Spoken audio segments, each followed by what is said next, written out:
Okay, so this week was kinda juicy considering KCD2 news. New gameplay showcase of Kingdom Come Deliverance 2 got dropped by IGN.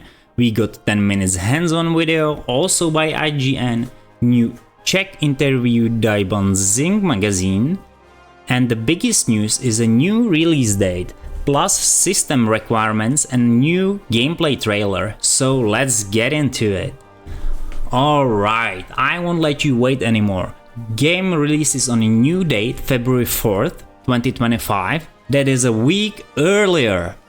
It's a great news, and KCD2 also went golden. This means that it is in a final development stage.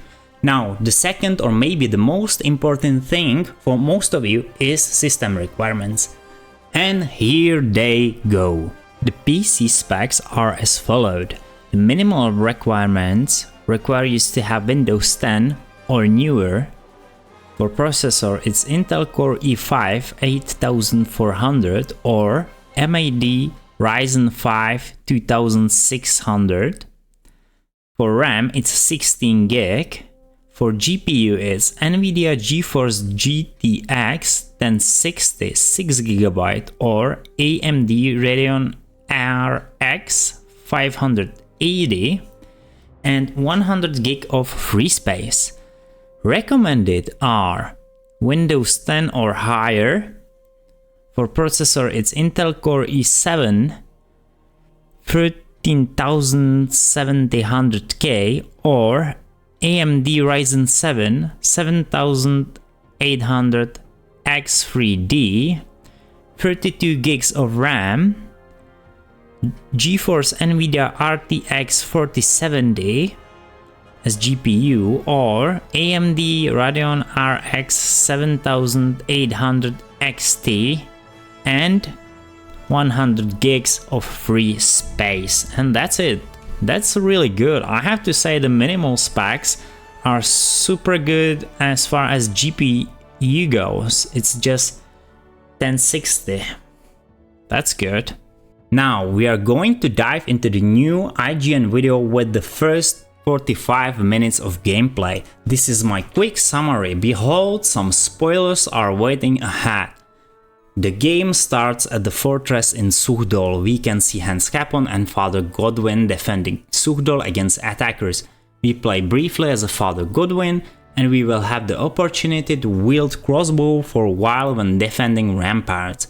Then Hans Capon gets shot and we got a 3 weeks earlier rollback.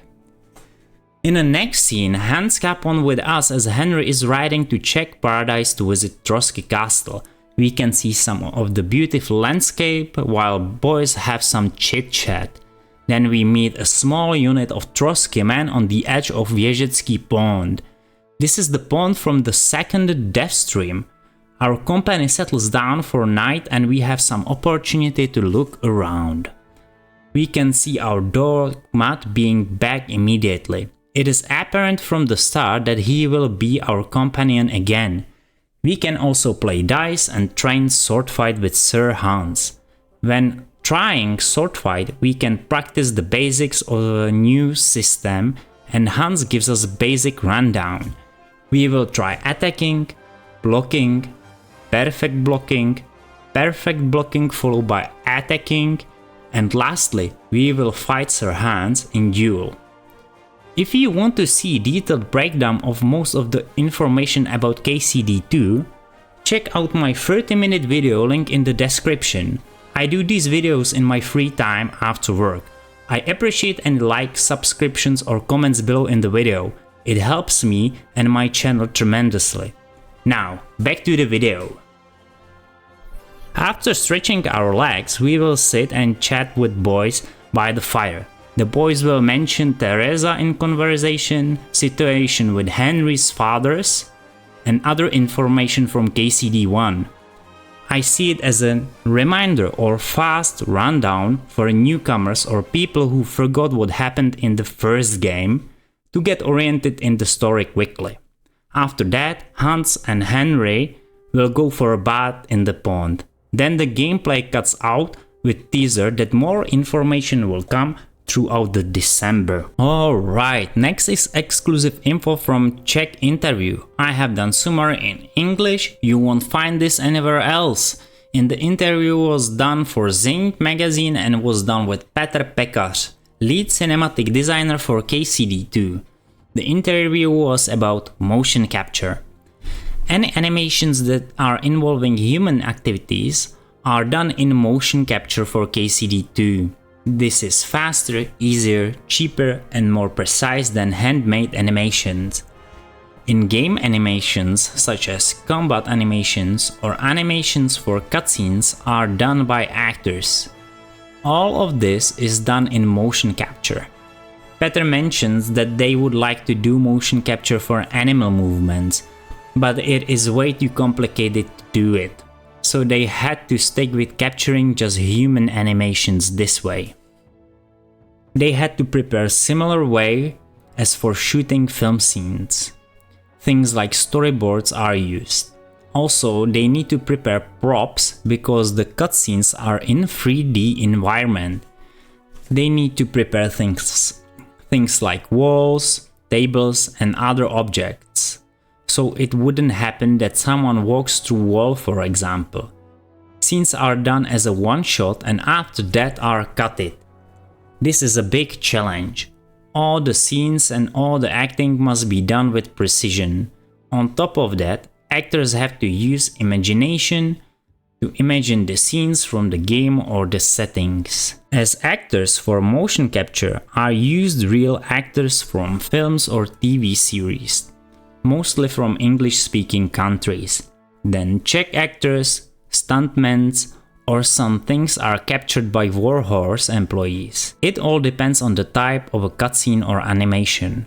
Warhorse has better capturing studio than in KCD1, and the team has also more experience. They compare their work with the work of other studios and games like Senua or Red Dead Redemption to set their own benchmarks for quality. Okay, so now to the IGN 10 minutes hands-on video.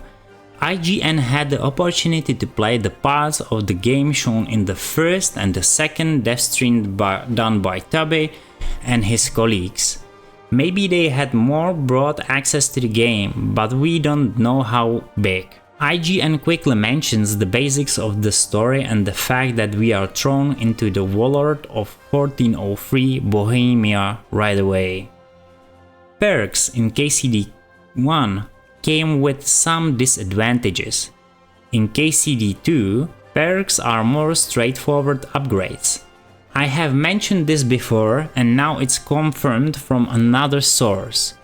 We can see some perks such as Nightcap, which makes beds 10% more comfortable when drunk, or Lucky Day, Heavy Duty, Tavern Brawler and others. These are in drinking category. There are other categories such as alchemy or craftsmanship. Other categories were hidden. IGN mentions that the game feels like very well polished or refined version of KCD1.